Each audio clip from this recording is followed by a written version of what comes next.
10वीं क्लास से क्लास 11वीं क्लास का जो जंप है, मैं फील ही नहीं होने दूंगा कि आप बहुत भयंकर क्लास में आ गए। आप बहुत वास्ट सिलेबस को एक या दो बार ही मैक्स टू मैक्स पढ़ पाएंगे और उसमें आपको चाहिए मैक्सिमम रिटेंशन, बहुत भयंकर स्पीड और हाई एक्यूरेसी। अगर आप खुद ही बीमार हैं तो आप कभी भी किसी का इलाज नहीं कर सकते। हमारा एम बिल्कुल टारगेट वाला रहेगा। एम फिजिक्स से बिल्कुल डर नहीं लगना है। आप लाइव क्लास में ही आकर के फिजिक्स समझेंगे। अगर आपको लग रहा है कि फिजिक्स सर मेरी वीक हो रही है तो भाई सारी एनर्जी अभी लगानी है। तो हम तेरे को हर उस चीज के लिए तैयार करके रखेंगे, जब तू नीट के एग्जाम में बैठे तो तेरे को कंफर्ट जोन फील हो। डे 1 की तैयारी में बहुत जोश होता है, धीरे धीरे जोश खत्म होता है, होश भी खत्म हो जाता है।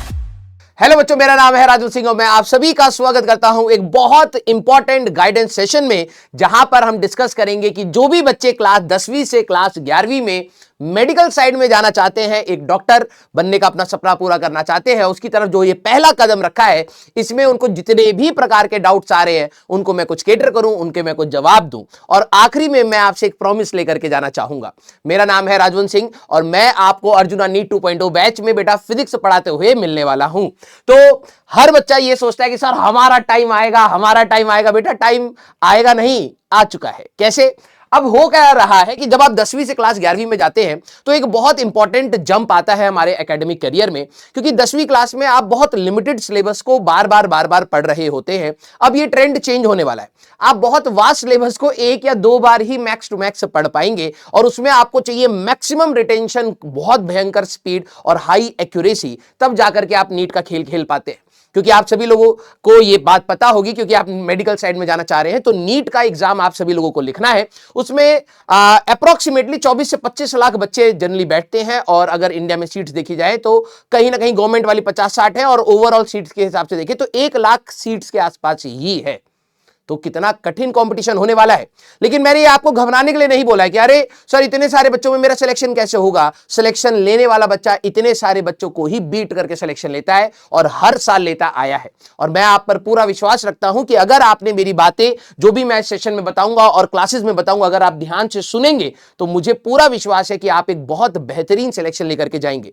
इस नीट की तैयारी में आपके जो सब्जेक्ट्स रहते हैं that is physics, chemistry and biology. Biology में 2 हिस्से हो जाते हैं, जूलॉजी एंड बॉटनी। केमिस्ट्री में आपके 3 हिस्से हो जाते हैं बेटा, फिजिकल, इनऑर्गेनिक एंड ऑर्गेनिक। इकलौती फिजिक्स ही है जिसको कोई तोड़ नहीं पा रहा है, बल्कि वो इनफैक्ट दूसरों को तोड़ देती है। मजाक कर रहा हूं। तो हमें अब क्योंकि क्या है कि अर्जुना नीट 2.0 का बैच लॉन्च हो चुका है, 1 जून से हमारी क्लासेस होने वाली है। तो मैं चाहता हूं, क्योंकि अभी तक आप 10वीं क्लास से जब 11वीं में आते हैं तो आपका एटीट्यूड शायद थोड़ा सा 10th वाला रहेगा। तो मैं चाहता हूं कि इस कुछ दिनों के अंदर हम लोग इतनी बार मिल लें और इतनी बार एक दूसरे को समझना स्टार्ट कर दें, सो दैट जैसे ही हम लोग फर्स्ट क्लास में जाएं तो हमारी एनर्जी सिंक हो जाए। ठीक है, मुझे पता है आप मेडिकल साइड इसलिए जा रहे हैं क्योंकि आपको बायो पसंद है। ठीक है, लेकिन मैं आपको ये प्रॉमिस करता हूं कि जब मैं आपको फिजिक्स पढ़ाऊंगा, ठीक है, आपको बायो के बराबर ही आपको फिजिक्स पसंद आएगी। आपका मेजॉरिटी टाइम थॉट प्रोसेस में जाएगा। मैं बच्चों को सोचने के लिए मजबूर कर देता हूं कि ऐसी चीज क्यों हुआ, तुम भी सोचो। कोई बर्डन नहीं होने दूंगा, दैट्स माय प्रॉमिस। बिल्कुल हंसी मजाक के साथ हम लोग बहुत बेहतरीन चीजों को करेंगे। सवालों के थ्रू फिजिक्स को समझने की कोशिश करेंगे। एनिमेशन होएगा, सिमुलेशन होगा, बहुत सारी तरीके से मेरे को पढ़ाना आता है। और मुझे पता है कि अगर बस आप मेरी कही हुई बातें, जो मैं आपको होमवर्क दे दूं, जब मैं आपको रिवीजन के लिए बोल दूं, अगर आप उतना करते रहेंगे तो मिनिमम से मिनिमम स्ट्रेस में मैं इस तैयारी में आपका साथ दूंगा। ठीक है, आइए। तो बच्चों के मैं क्वेरीज देख रहा था, क्योंकि बच्चे बहुत प्रकार के बैकग्राउंड से आते हैं। कुछ बच्चे अच्छे स्कूल से आते हैं, कुछ बच्चे अच्छे स्कूल से नहीं आते हैं, कुछ बच्चों ने पहले ट्यूशन एंड कोचिंग कुछ करी होती है। तो सबको मैं T=0 पर बराबर मानूंगा। अगर आप बहुत तेज हैं तब भी आप मेरे लिए समान हैं, अगर आप बहुत वीक हैं तब भी आप मेरे लिए समान रहेंगे। मैं बिल्कुल बेसिक से ही सारी चीजों को बताऊंगा, समझाऊंगा और आराम आराम से। मैं बहुत ज्यादा डाउट्स लेता हूं, तो आपको ये क्लास में भी पता लगेगा कि सर बार बार डाउट्स लेते हैं और फन तरीके से मैं फिजिक्स पढ़ाना पसंद करता हूं। ठीक है, क्योंकि फिजिक्स है ही सब्जेक्ट ऐसा कि अगर आप उसको लोड लेकर के देंगे तो वो डबल लोड देने लगेगा। हमारा एटीट्यूड अगर फिजिक्स की तरफ सही रहा तो डेफिनेटली आपका सिलेक्शन भी बहुत आसानी से निकल सकता है। तो सबसे पहली बात जो मैं करना चाहता हूं, क्लास 10 से 11th क्लास का जंप हमारे पास कितना इंपॉर्टेंट है। नो डाउट, देखिए ये घबराने वाली बात नहीं है कि सर ये अब सब्जेक्ट और कठिन होंगे क्या, मेरे को और मेहनत करनी पड़ेगी क्या। कभी भी अगर आपसे संघर्ष मांगा जाए कि भैया आपको संघर्ष करना है, तो बिलीव मी वो हमेशा आपकी बेहतरी के लिए ही होता है। आप डेफिनेटली एक स्ट्रांग पर्सन ही निकलते हैं उस तैयारी में से, ठीक है। हाँ, 10वीं क्लास से 11वीं क्लास का जंप एक अच्छा खासा जंप है। क्यों? क्योंकि मैंने आपको बताया कि 10वीं में लिमिटेड सिलेबस है, उसको आप मल्टीपल टाइम 2 या 3 बार आप पढ़ते हैं, तब जाकर के यू गेन कॉन्फिडेंस। लेकिन अब हमें स्मार्ट स्ट्रेटेजी के साथ पढ़ना पड़ेगा, एक ही बारी में उसको इतनी सटीक तरीके से समझना पड़ेगा, फुल कंसंट्रेशन से क्लासेस करनी पड़ेंगी। और बहुत बड़ा होमवर्क नहीं मिलता, छोटा मोटा जो भी होमवर्क मिल रहा है, टीचर ने आज एक सवाल दिया, एक सवाल करेंगे, 2 सवाल दिए, 2 सवाल करेंगे। टीचर ने आज 50 सवाल दिए हैं, तो 50 सवाल लगाने की हमें टेंडेंसी रखनी है।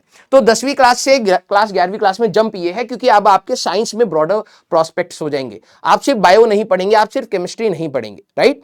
तो हाँ, ये जंप होता है, सबको मैनेज करना थोड़ा सा कठिन होता है, बट बिलीव मी, मैं आपके साथ खड़ा हूं। अगर आप फिजिक्स में, तो फिजिक्स में, अगर आप दूसरे सब्जेक्ट में भी अगर आप कहीं पर भी प्रॉब्लम फील करते हैं, you can feel free to connect with me. आप आराम से मेरे अपने दिल की बात मेरे को बता सकते हैं और मैं उसको सुनूंगा, ठीक है। अगर कोई टीचर से आप नहीं बोल पा रहे हैं तो मैं उनको ये कन्वे करूंगा। बच्चे हमेशा से मेरे को एज अ बड़ा भाई मानते हुए आए हैं, और भले ही हमारे बीच में बहुत बड़ा जनरेशनल गैप हो सकता है, ठीक है, लेकिन आप जब क्लास में आएंगे आपको ऐसा लगेगा यार ये तो भैया है, इनको बता ही देते हैं, ठीक है। और मैं उसको उसी तरीके से इंपॉर्टेंस के साथ ही सारी चीजों को सुनूंगा और कोशिश करूंगा कि आपका समाधान हो। 10वीं क्लास से क्लास 11वीं क्लास का जो जंप है, मैं फील ही नहीं होने दूंगा कि आप बहुत भयंकर क्लास में आ गए। आपके सारे दोस्त बोलेंगे कि नहीं यार ये जंप है, जंप है। हाँ जंप है, उसको डिनाई नहीं कर रहे, लेकिन हम इतने पावरफुल हैं कि उस जंप को आराम से ले लेंगे, ठीक है। अब एम ही हमारा एम्स का है। देखो यार, जब आप मेडिकल फील्ड में जाना चाहते हैं तो सबसे पहली चीज इंजीनियरिंग और मेडिकल का मैं डिफरेंस आपको बता देता हूं। मेडिकल वाले बच्चे, मेरे को जहां तक लगता है कि वो बहुत स्ट्रांग होने चाहिए मेंटली, फिजिकली, तब जाकर के आप डॉक्टर बनेंगे। अगर आप खुद ही बीमार हैं तो आप कभी भी किसी का इलाज नहीं कर सकते। तो जब आप अपने एम्स का एम लेते हैं, जब आपके टेबल पर आगे एम्स की फोटो अगर आप लगाते हैं, तो बिलीव मी वो आपको एक मोटिवेशन देता है। हाँ, मैं मानता हूं इसमें सर सीट्स कम है, लेकिन अगर आप दूसरे के हिसाब से मत सोचिए। आप ये देखिए कि क्या उस चीज को पाने के लिए एक पर्टिकुलर अमाउंट ऑफ जो मेहनत होती है, क्या वो मैं कर सकता हूं? क्या मैं वो दिन रात लगा सकता हूं? क्या मैं उस जो डॉक्टर की जब हमारे पास वर्दी बनेगी, जब मैं पेशेंट्स को डील करूंगा, तो क्या मैं उस ईमानदारी से उस काम को निपटा सकता हूं? अगर आपके यहां पर सवाल का जवाब आपके दिमाग में आ रहे हैं कि हाँ सर मैं ये करने के लिए तैयार हूं, तो believe me it doesn't matter कि 24 लाख बच्चे बैठते हैं इस एग्जाम में, या 30 लाख या 35 लाख। सही बता रहा हूं, जिसको करना होता है वो कर ले जाता है। तो आपका एम बहुत क्लियर होना चाहिए कि sir I am going to aim for the AIIMS. ये हमारा टारगेट क्लियर होना चाहिए। देखिए, लाइफ में जब आप आगे बढ़ते हैं तो कठिनाइयां आती हैं, और जब आपका एम क्लियर होता है तभी आप डिसाइड कर पाते हैं कि कठिन सिचुएशन में कैसे रिस्पॉन्ड कर रहा है। तो ये हमारा एम बिल्कुल क्लियर रहेगा, और मैं भी इस तरीके से ही बैच में उतरूंगा कि आपको टॉप नॉच कंटेंट मिले, टॉप नॉच। देखिए, मैं बच्चों के अंदर का फोमो भी समझता हूं। बच्चों को लगता है यार वो टीचर अच्छा पढ़ा रहा है, ये टीचर अच्छा पढ़ा रहा है, सारे टीचर्स का नाम है, आपके अंदर फोमो होगा। और मैं आपको कहता हूं कि 1-2 चैप्टर हो जाने के बाद आप उन्हीं 1-2 चैप्टर्स का क्या करना, आपको कंपेयर करना हो, कंपेयर कर लीजिएगा कंटेंट, ठीक है। लेकिन अगर आप एक बार कंपेयर करके जब आप वापस आएंगे तो आपको ये बात समझ आ जाएगी कि कहीं पर भी कोई कमी नहीं छोड़ी है राजवंश सर ने। हर वो चीज जो आपके इंपॉर्टेंस रखती है नीट के लिए, वो सारी की सारी चीजें कराई हैं। अगर आपको फोमो होता है, मैं ये नहीं कहूंगा कि मेरे पे डाउट मत करो। अगर आपको डाउट है, आप खुल करके दुनिया के सारे टीचर्स के नोट्स खोल करके देखने हो, आप देख सकते हैं। मैं किसी से घबराऊंगा नहीं। मैं आपको कहूंगा अगर आपको देखने के बाद ही पता लगेगा ना, फिर तो फोमो तभी खत्म होगा, क्योंकि ये जर्नी हमारी बहुत लंबी चलने वाली है, बहुत सारे चैप्टर्स आने वाले हैं, और उसमें मेरे को आपका 100% ट्रस्ट चाहिए। मैं 1-2 चैप्टर्स की बात क्यों कह रहा हूं, क्योंकि 1-2 चैप्टर्स स्टार्टिंग के फंडामेंटल्स होंगे। अगर आप उसी में ही कंपैरिजन मोड में चले जाओगे तो आप कहीं ना कहीं ऑफ ट्रैक हो सकते हो। तो पहले 1-2 चैप्टर्स हो जा लेने दीजिए, फ्रीक्वेंसी सेट हो जाने दीजिए, फिर आपको लगता है कि आपको कंटेंट कंपेयर करना है, you are free to go, right. तो हमारा एम बिल्कुल टारगेट वाला रहेगा। एम फिजिक्स से बिल्कुल डर नहीं लगना है। देखो फिजिक्स क्या है, it's little bit of calculation and more of a conceptual part. तो कंसेप्ट के साथ साथ जो मैथमेटिक्स है, कई बच्चे सोचते हैं कि सर मेरी फिजिक्स इसलिए खराब है क्योंकि मेरे को मैथ्स नहीं आती तो मैंने मैथ्स भी ले लिए। नहीं करना है। फिजिक्स में जितनी भी मैथ्स आएगी वो सारी की सारी मैं अलग से आपको पढ़ाऊंगा, और बिलीव मी मैथ्स 12वीं और 11वीं क्लास की अगर ये है तो फिजिक्स में सिर्फ इतनी यूज होती है। और जब आप कैलकुलेशंस करेंगे आपको समझ आएगा इट्स नॉट द मैथ्स, वो आपकी बहुत बेसिक कैलकुलेशन, क्रॉस मल्टीप्लाई करना, रेशियो लेना, स्क्वायर करना, स्क्वायर रूट लेना, ये गलतियां हो रही हैं। तो वो मैथ्स की प्रॉब्लम नहीं है, वो अटेंशन की प्रॉब्लम है, और वो मैं धीरे धीरे आपका सेट करवा दूंगा। फिजिक्स में जो भी चीज है, कठिन से कठिन लॉज हो, कठिन से कठिन इक्वेशंस हो, फॉर्मुलेज हो, कुछ भी हो, सब आसान होगा, बिलीव मी। ठीक है, अगला है सर कैसे पढ़ना है। देखो यार, सभी बच्चों का पैटर्न तरीका अलग होता है, कुछ दोपहर में पढ़ते हैं, कुछ रात में पढ़ते हैं। मैं ये कहूंगा आपको मुझे ये प्रॉमिस करना है कि सर मैं आपकी क्लास लाइव ही अटेंड करूंगा। देखो रिकॉर्डेड करने में मैं मना ही नहीं कर रहा हूं, कई बार क्लासेस छूट जाती हैं तो रिकॉर्डेड करना पड़ता है, लेकिन जो क्लास में धीरे धीरे धीरे धीरे आप लोगों के शायद 10वीं क्लास में बैकलॉग्स बने होंगे, कभी कभार आपको लगा होगा यार टीचर आगे चला गया, मैं पीछे रह गया हूं, वो फियर ना रहे, वो स्ट्रेस ना रहे। आपको ये मेरे को प्रॉमिस करना है इस वीडियो के चैट में कि sir I will make sure कि मैं हर क्लास लाइव अटेंड करूं।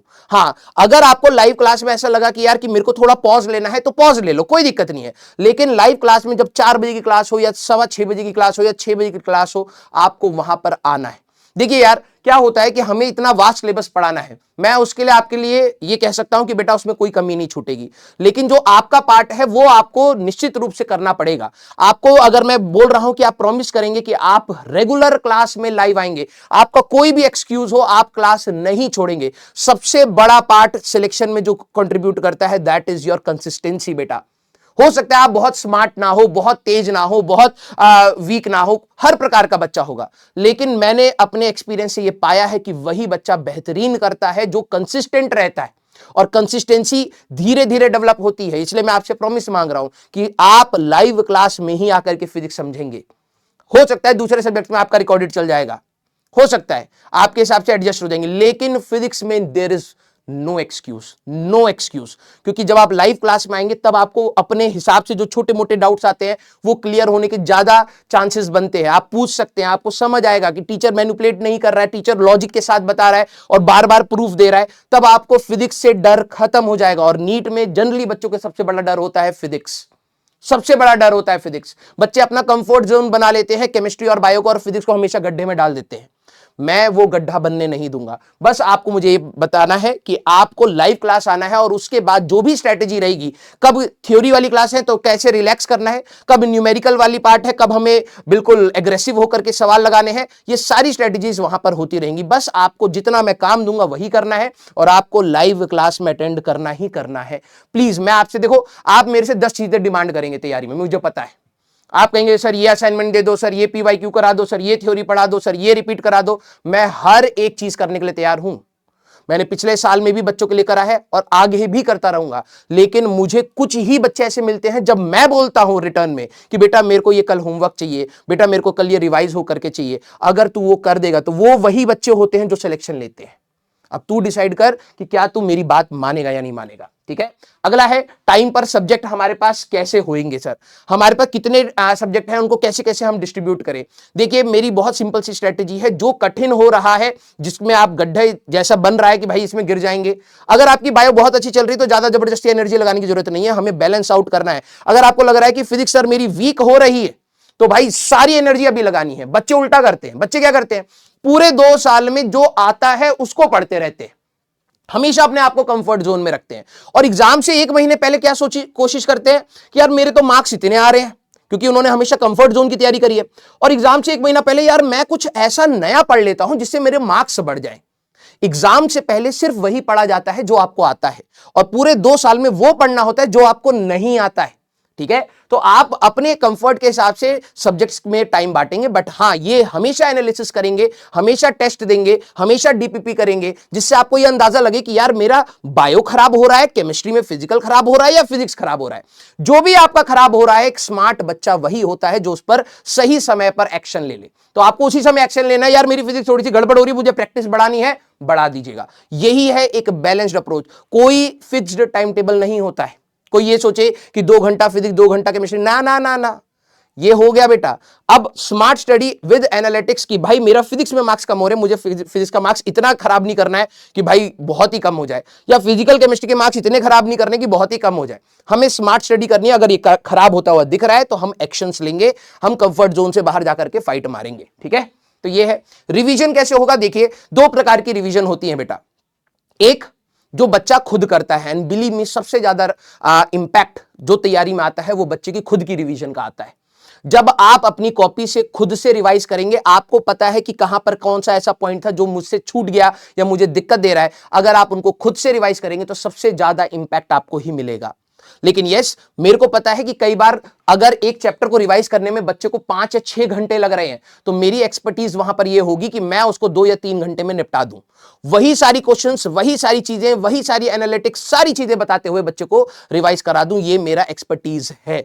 तो रिवीजन मैं भी करवाऊंगा, लेकिन आपको डिपेंडेंट मेरे पर नहीं होना है रिवीजन के लिए, क्योंकि एग्जाम से पहले और हर टेस्ट से पहले रिवीजन का जो इंपॉर्टेंस होती है वो बच्चे को खुद से समझनी होती है। ठीक है, तो आप रेगुलर रिवाइज करते चलेंगे। हफ्ते में जो भी हुआ, संडे को थोड़ा सा टाइम निकाला, कुछ रिवाइज कर लिया, क्लास में आने से पहले रिवाइज कर लिया, स्कूल गोइंग स्टूडेंट हैं, बीच बीच में थोड़े थोड़े से ब्रेक्स हैं तो बस हल्का हल्का सा देख लिया, और क्लास में टीचर खुद रिवाइज कराएगा। लेकिन मैं लिटरली बता रहा हूं, जो बच्चा खुद की रिवीजन करेगा उसको बहुत ज्यादा इंपैक्ट फील होगा।